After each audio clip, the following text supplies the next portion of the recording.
My name is Rachel Carter, and I was 39 years old the night I heard the pounding on my front door.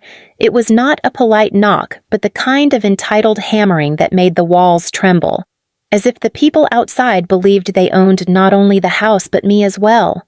Through the glass, I saw the familiar outlines of Thomas and Linda Carter, my parents' faces I had not seen in more than 2 decades. My chest tightened, but my hand did not shake when I turned the lock. The door swung open, and there they were, standing on my porch in Austin as if no time had passed. Thomas, my father, straightened his shoulders the way he used to when he wanted to look larger than life, while Linda, my mother, folded her arms with the same careful poise that once made me feel smaller than dust. Their eyes, cold and unyielding, swept past me into the house as though I were only the servant answering the bell. Then Thomas spoke, his voice steady, commanding, "Let us see our grandchild." "We have waited long enough." Linda echoed him with a nod, her lips pressed tight, as though she were the guardian of some moral right. I let the silence stretch. Behind me, the lights of my living room glowed against the polished floor. The air smelled faintly of coffee, calm and ordinary, but between us hung a storm. When I finally answered, my words landed like glass shattering between us. "What grandchild?" Their faces drained of color. Linda's hand faltered against her scarf. Thomas blinked as if I had spoken in another language. The question hung in the doorway, unanswered, demanding an explanation they could never give. Back then, I was only 17, standing in the living room of the house where every picture frame seemed to watch me like a jury. My fingers trembled as I held out the small white stick, its blue line sharp and undeniable. I wanted to believe that if I showed them the truth quickly, maybe they would surprise me with mercy, but the silence that followed was the kind that crushes hope before it has a chance to breathe. Thomas Carter, my father, broke it first. His voice was cold, deliberate, the same tone he used when dismissing an employee at his real estate office. "You're no daughter of mine." He adjusted his watch as if the matter were settled business, not my life unraveling in front of him. Linda, my mother, didn't raise her voice. Instead, she studied her nails, then lifted her chin to say, "We expected better. Not this mess that ruins our name." Those words pierced sharper than any shout. I tried to explain, tried to reach them with trembling words about responsibility, about needing them just this once. But Thomas turned his back, already walking toward the mantel. He reached for the silver frame that held our last family portrait and flipped it face down. The sound of it striking the wood was final, like a verdict. "You have 10 minutes, he said without looking at me. "Pack your things." Linda's silence was worse than anger. It was the silence of someone erasing me in her mind. I gathered a few clothes, the necklace I had hidden, and the thin roll of bills from my savings jar. Every step toward the door felt like stepping off a cliff. The house behind me, dark and unyielding. When the lock clicked shut, I knew it wasn't just a door closing. It was my childhood sealed forever. After the door closed behind me, I told myself there was still one person who might stand by me. Mark Whitman, the boy who had once slipped his hand into mine at prom, whispering that forever wasn't too big a word. He had been my escape from the house that never felt like home, the reason I believed love could soften the edges of my life. When I dialed his number that night, my voice cracked, but his was steady. At first he said, "We'll figure this out." "I'm with you." I wanted to believe him so badly that I clung to every syllable, like a rope pulled tight over a cliff. For a few hours I let myself imagine that even if my parents had abandoned me, at least Mark wouldn't. But hope lasted only days. My calls went unanswered, and when I tried again, the line clicked dead. His number was blocked. A week later, a letter arrived, not from him, but from his parents' attorneys. The language was formal, stripped of humanity, denying everything and warning me of legal action if I ever contacted their son again. Mark didn't write, didn't call, didn't even let me hear his voice one last time. His silence was the sharpest betrayal, because he had promised to stand by me under the stars and then vanished like they never existed, in one cruel sweep. I lost not only my parents but also the boy who had been my future. The night I realized Mark was gone. Truly gone. I walked until the soles of my shoes wore thin against the Austin pavement. I had nowhere to go, no one waiting with a light in the window. The benches in Zilker Park became my bed, their wood biting cold against my back. Street lamps hummed above me, but the light never reached where I lay curled, clutching a bundle of clothes as if it could stand in for warmth. Hunger arrived first, then the shame. I rationed the few dollars I had, stretching meals into scraps and scraps into silence. I learned to avoid the stares of passers-by who saw only failure in a teenage girl huddled against the night. Each glance cut deeper than words ever could, a reminder that I was invisible and unwanted. The days blurred, sun rising and setting while I drifted between shadows. The city was alive with laughter and movement, yet I moved through it like a ghost. Sometimes I caught myself listening for my father's footsteps, or the sound of Mark's voice calling me back. But no one came.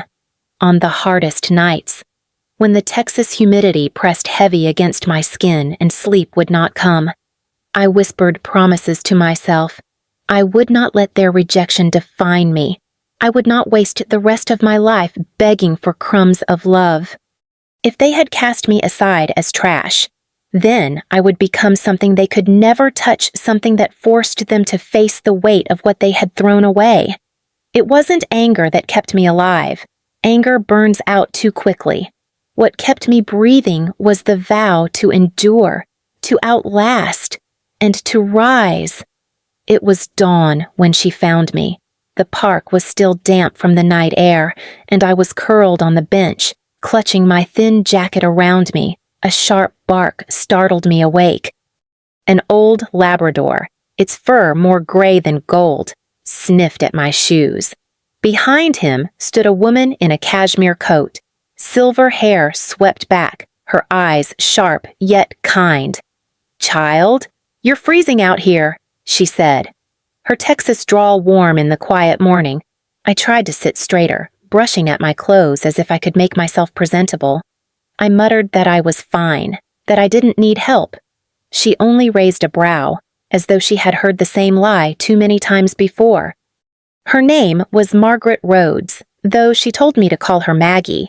She was a widow who owned a hotel downtown, though I didn't know that yet. What I knew in that moment was the way she sat beside me on the cold bench without hesitation, her gloved hand steady against my back as the tears I had hidden broke free. She didn't ask questions. She only said, "Come have breakfast with me and Max," nodding toward her dog, no strings attached. The smell of lavender clung to her car, the leather seats warm against my numb body. For the first time in weeks, I felt the illusion of safety. That morning, in the glow of her kitchen light, with eggs and toast set in front of me, I realized that survival wasn't just about enduring. Sometimes survival meant accepting an outstretched hand. Maggie would become far more than a stranger offering breakfast. She would be the voice that taught me how to rise, and the presence that reminded me I was worth saving. Maggie Rhodes did not believe in charity. She believed in opportunity. Within days of taking me in, she led me through the polished lobby of her downtown hotel and placed a hostess uniform in my hands. "Every empire starts with the first job," she told me, her gaze steady, leaving no room for excuses. The work was grueling, but the lobby became my classroom. I learned how to read a guest's face, how to spot impatience before it flared, how to calm tempers with a practiced smile. Nights I went home exhausted, but Maggie's words echoed. "Strength is not in fighting loud, it's in knowing when to hold your ground and when to bend." Over time, Maggie drew me deeper into her world, In her office, lined with ledgers and contracts, she showed me the rhythm of numbers, the language of profit and loss. She would tap the page with her pen and say, "People reveal themselves in how they handle money. Never forget that." Her lessons reached further than business. They were lessons in survival, in seeing weakness where others saw power. Through Maggie, I met two people who would shape my path. David Harris, her longtime attorney, carried himself with calm precision. He explained the importance of contracts, trusts, and protections, not in abstract terms but in ways that applied to me. "The world will try to take what's yours," he said, "unless you make it impossible." Then there was Emily Foster, a young woman from the hotel's IT department, with quick fingers and sharper eyes. She taught me how digital trails told stories people thought were hidden. She showed me how to protect myself, and, quietly, how to gather truths others would rather bury. I felt, for the first time since being cast out, that I was not drifting alone. I was learning to stand, not because someone carried me, but because someone believed I could learn. Each shift, each ledger, each conversation built something inside me. It was not anger that hardened my resolve, but a sense that my parents' verdict had not been the final word. Maggie, David, and Emily had given me tools. What I did with them would be mine alone, for a time. I believed I could carry both my work and the new life growing inside me. The first weeks of pregnancy felt fragile but possible. I hid the changes beneath my uniform, whispering promises to the child that I would never be the kind of parent who turned away. But fate proved crueler than I imagined. One night, after a long shift on aching feet, I collapsed on the hotel's stairwell, the pain sharp and merciless. Hours later, in a sterile hospital room, a doctor told me what my body already knew: the child was gone. Grief hollowed me. Days stretched into weeks where I barely left the bed Maggie had given me, the sound of clinking dishes in her kitchen, the low murmur of her phone calls, even the steady breathing of her old Labrador. All of it reminded me that life moved forward. But I had been left behind. Maggie did not push. She simply sat by me, her hand resting firm and warm against mine, until the silence no longer felt unbearable. In time, she spoke of other paths, of children waiting in shelters across Texas, of second chances not tied to blood, but to choice. At first, I resisted, feeling the weight of what I had lost, as if adopting another child might betray the one I carried too briefly. But Maggie's words stayed, "Love is not diminished by loss. Rachel, it grows when you choose to give it again." Months later, in a small adoption center with cracked linoleum floors, I looked into the wide, curious eyes of a baby boy.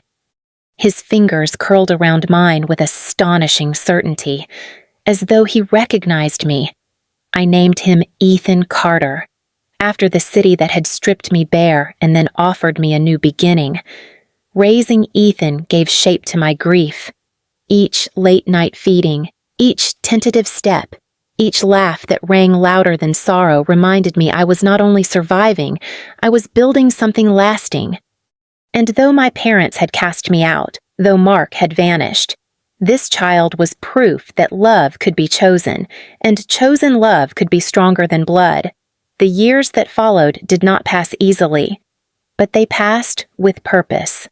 By day, I managed Maggie's hotels, learning how to balance books, handle staff, and negotiate with partners twice my age. By night, I read to Ethan, his small body curled against me, his eyes following every word as though the world was opening only for him. Maggie remained by my side until the end of her days, her voice echoing in every decision I made. "Build yourself so strong, Rachel, that they regret ever letting you go." With her encouragement and David's legal wisdom, I branched out beyond hotels. I invested carefully, step by step. In Austin's growing tech industry, small profits turned into steady growth. The city that once left me homeless now carried my name on contracts and business filings. Ethan grew with it. By 8, he was tinkering with computers in ways that startled even Emily. By 10, he was building small programs, his curiosity blooming into skill. I never forced him forward, but I cleared the path, making sure every opportunity was within reach. His successes were his own. Yet each milestone reminded me that survival had not been wasted, it had been transformed. And as Ethan's reputation began to spread, whispers of a prodigy rising from Austin, I knew it was only a matter of time. The same voices that once silenced me would hear his name and come searching, like moths to flame. They would find their way back. It began with a package left on my doorstep, a sleek tablet wrapped in silver paper, tied with ribbon, with a card tucked neatly beneath the bow. The handwriting was unmistakable Thomas Carter's bold strokes, Linda's delicate flourish. For our talented grandson, it read, "Time to reconnect." My hands tightened around the box before I set it back down untouched. I sent it straight back with a note in my own hand. "This brings back too many painful memories." They didn't stop there. Calls began trickling in, voices heavy with feigned warmth. "Rachel, darling, we only want to be part of Ethan's life." Linda's tone dripped with the same polished sweetness she used to reserve for church socials, but underneath the syrup I could hear the demand, the expectation that I would fold.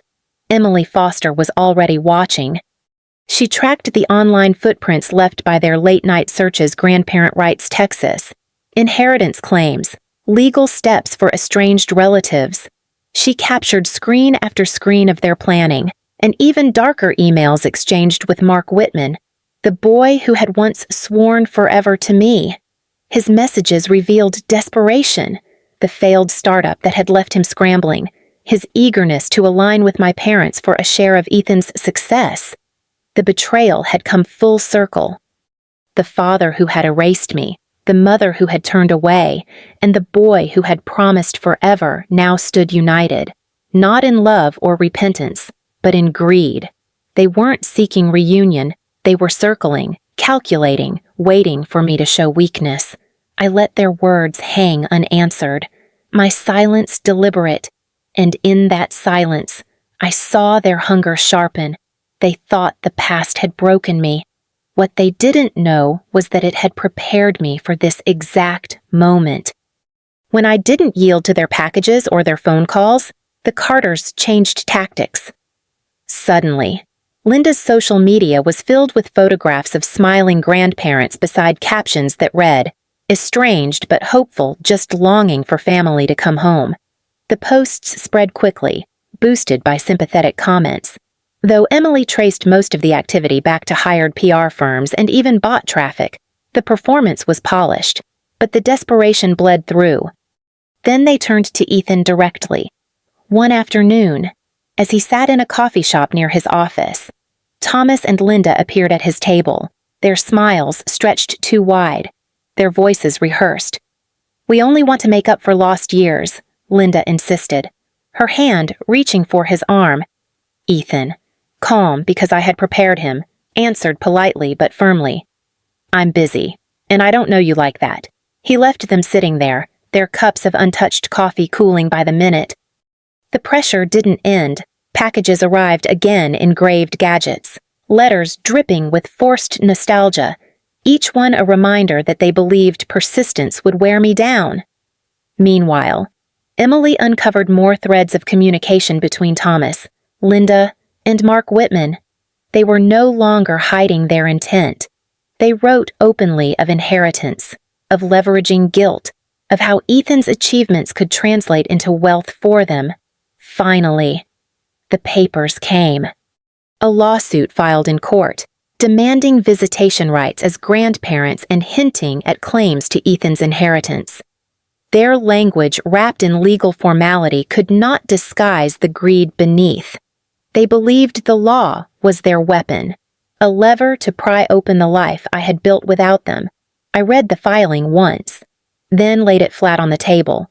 Their signatures stared back at me, confident in their entitlement, But entitlement had no power here. They had forgotten that I had spent 22 years preparing not for revenge, but for survival. The Austin Tech Summit drew every eye in the city that morning. Industry leaders, journalists, and investors filled the hall, the hum of conversation echoing against steel and glass.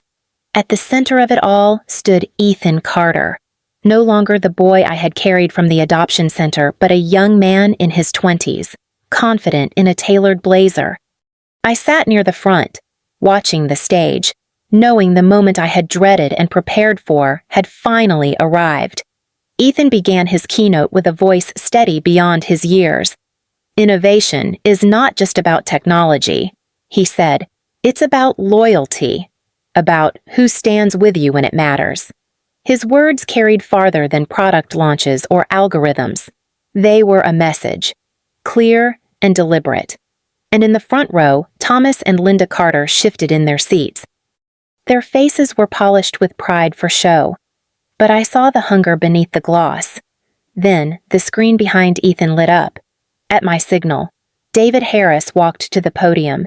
His tone was calm, clinical, the way only a lawyer comfortable with evidence can sound. On the screen appeared a scanned document, dated 22 years earlier. The hall fell silent as he read aloud, "We, Thomas Carter and Linda Carter, hereby relinquish all rights to our daughter, Rachel Carter, and any offspring, born or unborn." The signatures glowed under the projector, undeniable in their clarity. Gasps swept through the room. I could see phones rising, cameras flashing, messages already being sent across networks. My parents' smiles faltered. Thomas adjusted his tie with the same hand that had once pointed me toward the door. Linda pressed her lips thin, her practiced composure unraveling.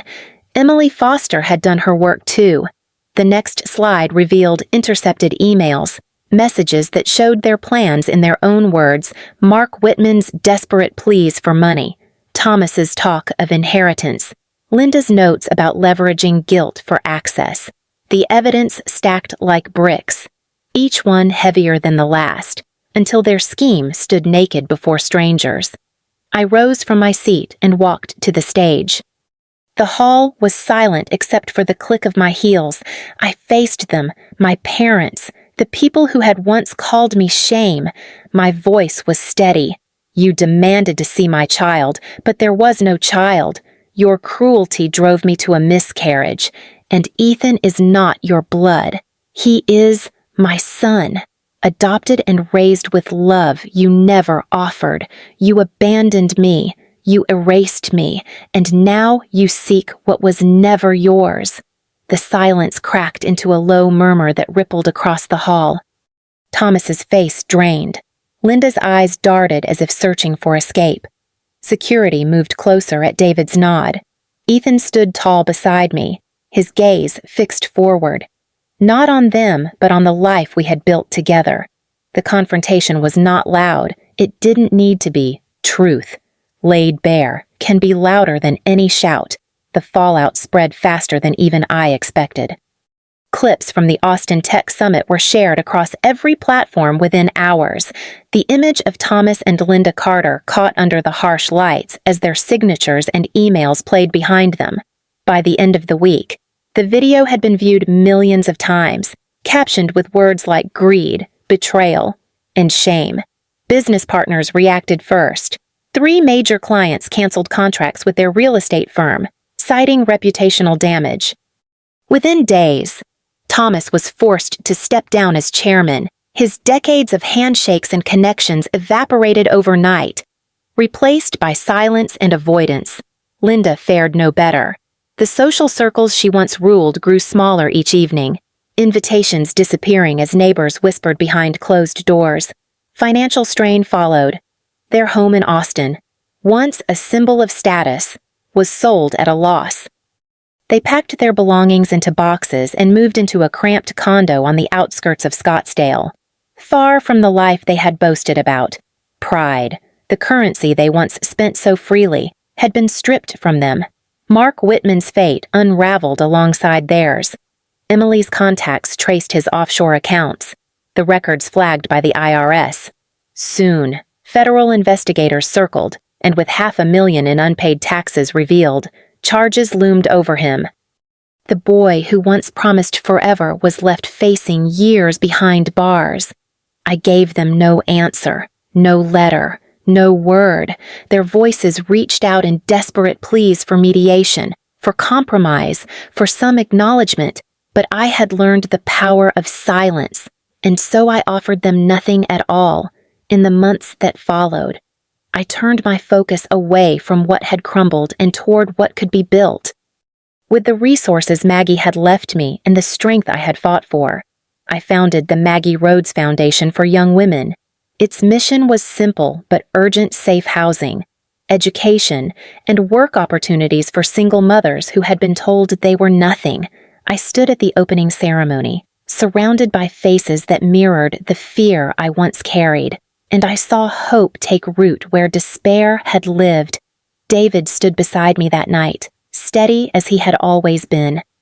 Ethan, tall and proud, grinned as I reached into my pocket and pulled out a small ring.